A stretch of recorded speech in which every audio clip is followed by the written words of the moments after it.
Terima kasih Anda masih bersama kami dalam iNews Papua. Pemirsa, guna menjaga gizi pada anak usia dini di saat terjadi bencana, maka berbagai stakeholder diantaranya BPDB, Dinas Kesehatan, dan juga UNICEF adakan kegiatan kontingensi gizi pada masa tanggap bencana.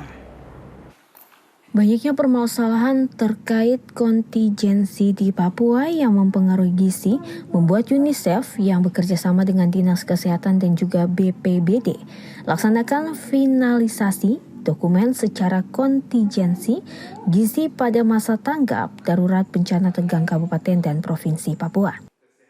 Ari Pontiku, selaku Sekretaris Dinas Kesehatan Provinsi Papua yang juga membuka kegiatan tersebut, menyampaikan, kegiatan ini merupakan kegiatan yang sangat baik, sebab kebutuhan gizi biasanya luput dari pantauan jika ada bencana atau hal-hal yang sangat urgen khususnya di Papua.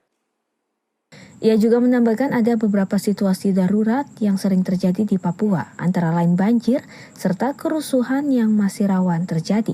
Dan dengan adanya kegiatan ini, dirinya juga berharap bisa menyamakan persepsi dan melihat kebutuhan gizi sebagai hal yang sangat penting untuk generasi muda yang lebih sehat ke depan. Bencana, dan bencana itu tidak luput anak-anak, ibu dan bayi balita itu kan kena dampaknya begitu dan berakibat gangguan gizi. Nah, kita di Papua sering sekali misalnya gagal panen, gagal panen, terus bencana tanah longsor, ataupun banjir, bahkan juga ada konflik-konflik sehingga masyarakat ada yang lari atau perang suku. Nah, ini semua harus bisa dibantu oleh pemerintah dan LSM.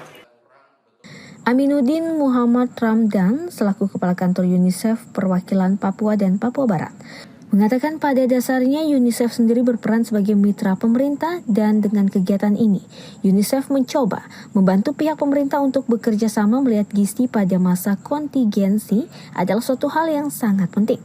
Sehingga dirinya tetap memberikan masukan-masukan pada pihak pemerintah sehingga hal ini menjadi perhatian pemerintah. Harapan kami jangan sampai ketika terjadi bencana yang sudah kita identifikasi, layanan dasar untuk pelayanan gizi itu sampai terputus. Dan yang kedua juga ketika misalnya kita melakukan tanggap bencana, perhatian terhadap elemen gizi ini juga perlu terus diperhatikan. Seperti yang tadi disampaikan oleh Dr. Ari Pontiku, bahwa ini elemen gizi ini menjadi elemen sangat penting sebenarnya, bukan life saving tapi bisa berkontribusi ke situ juga. Jadi kita berupaya untuk memberikan masukan-masukan supaya ini juga tetap menjadi perhatian pemerintah daerah ketika dalam penyusunan rencana kontingensinya. Roli iNews Jayapura melaporkan.